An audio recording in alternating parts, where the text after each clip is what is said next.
Hi everybody and welcome to the Mental Toughness and Body Show. My name is Rob Evans and I'm your weight loss coach, health strategist and internationally published author, helping take your life, your business, your body, your health, your wellness from where you are right now to being unstoppable.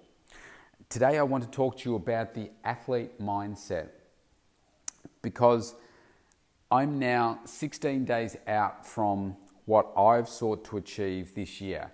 And that is, if you're a first-time listener, achieving the ultimate body transformation for myself. I've never been overweight as such, but this is about me being in the best shape of my life at 52, getting a six-pack, feeling absolutely amazingly energized and healthy, and just being a picture of health and just loving the look that I have, having a ripped six-pack and feeling really great. So my photo shoot is booked on that day. I've entered a challenge, which is the IsaBody challenge, which is part of Isagenix. Now the process is that I need to be picked as one of the Australian/New Zealand finalists. Then out of all of those, I think there's, don't quote me, I'm going to say there's 14, but maybe there's more. Most of them are from Australia, but that's split between, maybe it's 14 Australian and 6 New Zealand, I'm not sure, something like that. And then I think it's been postponed. It's normally in February. It's going to be September next year. And they then pick one finalist from Australia and New Zealand, just the one person, to then represent that region at the global event. And then that's out of the countries around the world. So it's a really exciting process, and it's the biggest thing that I've ever focused on before. So I've been on the world stage before, but that's a whole other story. Just it's in the music. But the first time that I've stepped on stage to show off my body, that is, if I become a finalist, then I will be on stage in front of people. At this stage, it's just done by photos and your story and so forth. So I've been working so hard this year for it, and I'm starting to see people are posting up their photos of how they've gone, and etc. Some amazing transformations. Most of them are to do with weight loss and.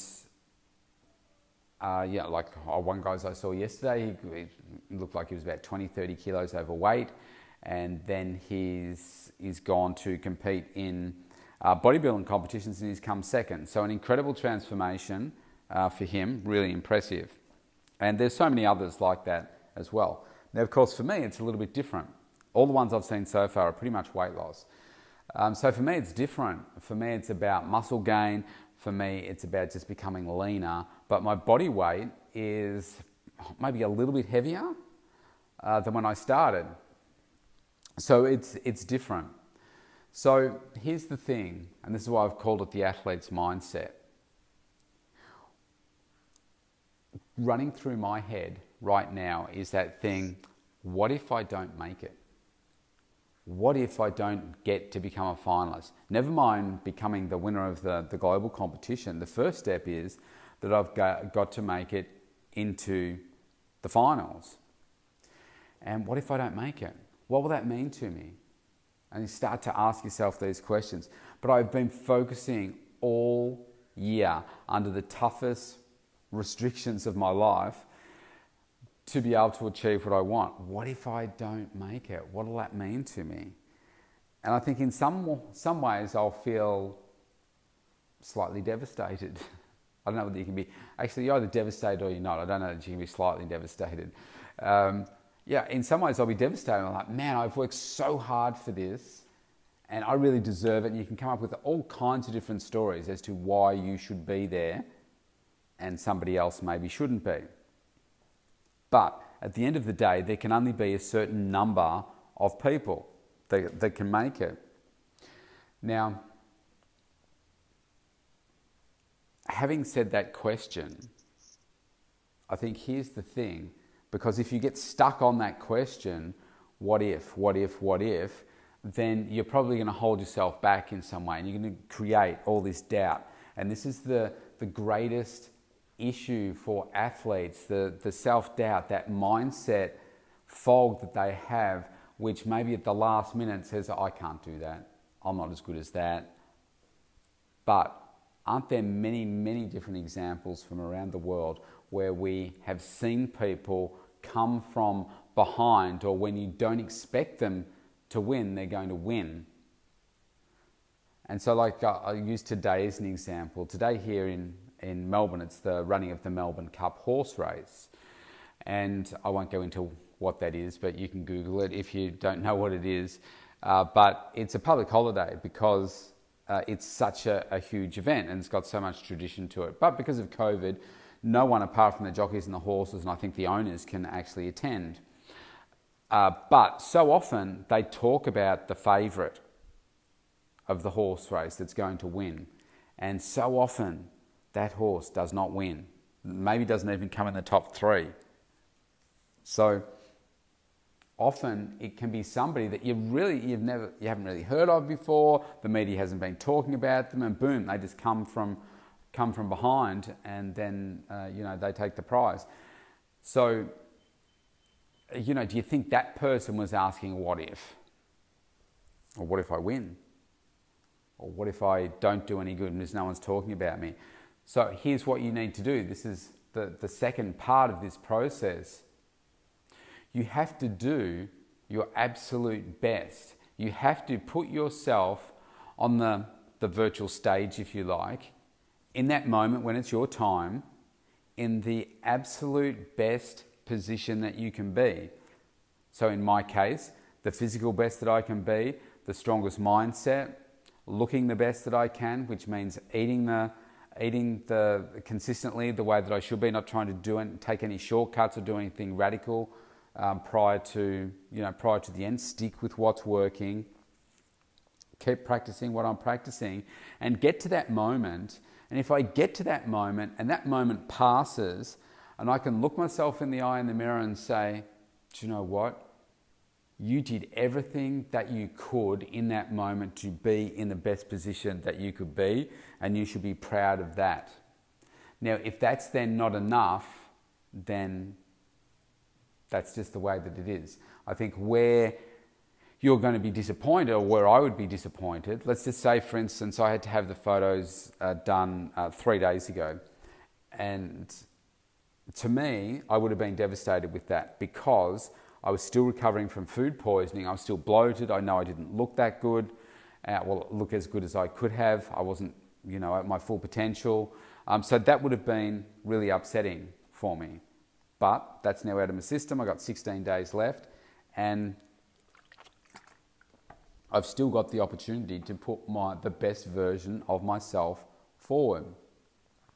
I've heard coaches talk about the fact that I don't care if the team wins or not, because you can win and not do your best. I care if each person hasn't put in their best effort. And if everybody puts in their best effort, say we had the AFL Grand Final here recently, if everybody hits the field and they put their best effort in, like everybody puts in their best effort, and you lose, then well, that's okay. You just got outplayed on the day. That's just the nature of it. But where the coach gets upset is if you hit the field, you lose, and you haven't done your best, then that's on you. You've let yourself down, and maybe the teammates and your supporters and all that kind of stuff, but that's on you. So this is the part. You've got to do your absolute best and put yourself in the best possible position. Because then we've got the situation in my case, the third point I'll make here is about politics. Anywhere where there is a human element of judging, so it's not a case of, okay, first across the line. Whenever there's a human element of judging, you're always going to have an element of politics. Now, a great example of this is that I used to have a client who was a international level gymnast. And she said that her performances started to really shine through, where she wasn't getting placed at all, where she'd be getting placed and winning, when, it even makes me cringe to say this, when her mum started to become friends with the judges. And that's just so wrong, isn't it? But you see it all the time in the Olympics. If it's, say, diving or gymnastics, and just say, I'm going to just use this as an example. Say a Russian athlete has just performed a gymnastics routine. Now, I'm sure it's going to be a great gymnastics routine because they're really great. But you'll find, when you look at the scores, you'll see that the Russian judge is probably the highest. And that can often be the same for those countries where their athletes are performing. So that's why they take off the top score, they take off the bottom score, and they average the rest. But then you could say, well, then it could be strategic, and that country thinks about, well, what that judge thinks about, well, what do they think will be the highest score? And then maybe not go the highest, but go a point down from that. So it's all very political. So in this particular situation, for me, for instance, the company could say, well, this year, we really want to represent women. We really want to represent men. We want to make sure that we've got a 50-50 split between men and women. We want to make sure that we've got a spread of ages. We want to make sure that we're aiming at young and old. We want to make sure that, well, last year a woman won it. We need to make sure it's a man this year. Who knows? I mean, I'm just making up stuff. But the point is that when there is this element of human judging, there is always going to be some political grandstanding, if you like, and you just have to accept it. Now, here's the thing. There are already a number of the finalists have already been determined. So there's only a few spaces left, because a lot of them have been determined based on, there's 3 judging periods. So this is the 3rd judging period. So 2/3 of them have already been decided. So it's closing the gap. The chances of getting in are lessened. So they'll then look and say, okay, well, we've got too many men already, so, he's out. Or we've already got people in that age group, so no, he's out. Or we really want to be celebrating weight loss this year because of COVID. And we know that from a marketing perspective, this is going to be really, really powerful for people. If we can have more overweight people and show them losing weight, that's going to be really powerful. And so what's the point behind that? Well, boosting sales, basically. So what they want to do is find those people that are going to be able to represent the company in different ways so that they can sell more products. So that's a potential, well, it's not potential, it's another force at play there. And you're just never going to know. Unless you're on the inside, you're never going to actually know. So if that happens, so let's just play this out for a second. I do my best. I don't make it as a finalist this year when I've been working so incredibly hard. The 4th point is everything happens for a reason. And if I don't make it as a finalist, then, well, as long as I can look myself in the eye and say, yeah, you've done your absolute best, which I believe I have this year. I mean, I could just throw it all away in this next 16 days and say, nah, I'm not going to do any more training or anything, but I'm not going to do that. I can stand here right now and say, I've done my absolute best for sure. I've been working so hard all year to make this happen, and it's come down to this last 16 days. I'll keep you updated as to how I'm looking. So I did my exercise this morning. I have to do posing each day to see how things are going, and I look sharper today than I did yesterday. So that's good news. So the bloating that I have been having is disappearing. So that's a good thing. But everything happens for a reason. It does. And the best example of that I can use is where I live right now. So my home, it's a beautiful home.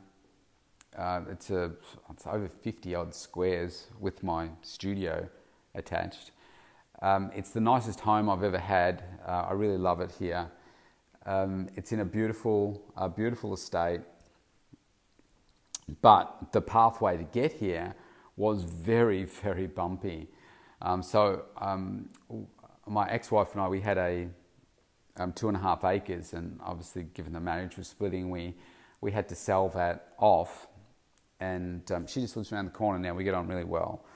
But through that process, I had to find somewhere where, because I had a purpose-built studio on the property, and I had to find someone temporarily, I had to find somewhere else to live.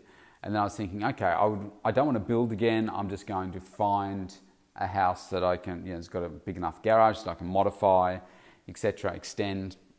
And anyway, all these different deals fell through. And the real estate agent, who was also a client at the time, he said to me, don't worry about it. He said, it's just not meant to be. And he'd always say it super casually. And I said to him, that's so easy for you to say because it's not you and you don't have the emotion invested in it or the money invested in this decision. And he said, it's not happening for a reason, and something better will come along. It's just that you don't know it yet. And I've always remembered that, because if I had 4 different deals fall over, I'm talking about contracts being signed and then the vendor pulling out and all that kind of stuff. So if it was a 2-party vendor and the wife signed, then the husband pulled out later, wanted to get an extra 20 grand out of me, and it's like, well, hang on a second, she's signed. And yeah, just different things fell over. But if any one of those had have been successful, I wouldn't be here now. I wouldn't have this beautiful house. I wouldn't have the best studio that I've ever had, and I wouldn't live in this amazing estate. All of those things that happened before happened for a reason, because they were that next step in getting me to here now. So same deal with this. If I don't make it as a finalist, what will that mean to me? Well, I'll tell you when it happens, but there's a reason for it. And maybe in the moment, I'm not going to see it. Just like with these house deals that fell through. I had so many sleepless nights. It was causing me a lot of stress because of, I then had to end up renting, and I just had to work out what I was going to do. So I then went looking for blocks of lambs. I couldn't find the house that I needed. So, each one happened for that specific purpose. It meant to me at the time a lot of pain, and I couldn't see why it was happening in those moments, but it wasn't until months later that I realized that, each one of those got knocked down because somebody was looking out for me and saying that there is a greater purpose for you, and that is to find this place where I am now, and you haven't found it yet. So keep looking, keep moving forward, keep focusing, keep driving yourself forward, and you will get there. And of course, that caused me a lot of pain in the process, but it also had me realize that, guess what? Everything happens for a reason. So that's a really, really critical point. I guess for me, it comes down to this last point, wherever it is that I get to, whether if I don't make it or if I do. How do I grow if I don't make it? How do I grow from this experience? So I think at the end of the day, making it as a finalist is just a title, okay? The biggest gift is what I've done for my body, and having photos to show off how well I've done this year and how good I feel. That's the biggest gift. The other one is just a recognition in the community as to how well you've done. But the biggest gift is what you've given, the gift of health. that you've given to yourself. And knowing that, like, I'm 52 years old and I've been able to produce a body that's the best looking body that I've ever had at age 52. And it's something that I thought about doing when I was 22. But 30 years later, I've actually done it. And that's something to be proud of. And using those images in my story is how I can help inspire others, inspire other men, inspire women that are, you know, my age or less, and say, wow, gee, if he can do it at 52, then I can do this too. Or seeing me and knowing that, gosh, he obviously really knows what he's doing to be able to produce that at that age. I want to go work with him. I want to learn from him. So this is the big question whenever we're faced with challenge in our life. It's like, what's the opportunity here? How do I grow from this? How do I learn from this? How do I become a greater version of myself from this? Does that mean I enter into the next challenge as well and keep moving forward from that?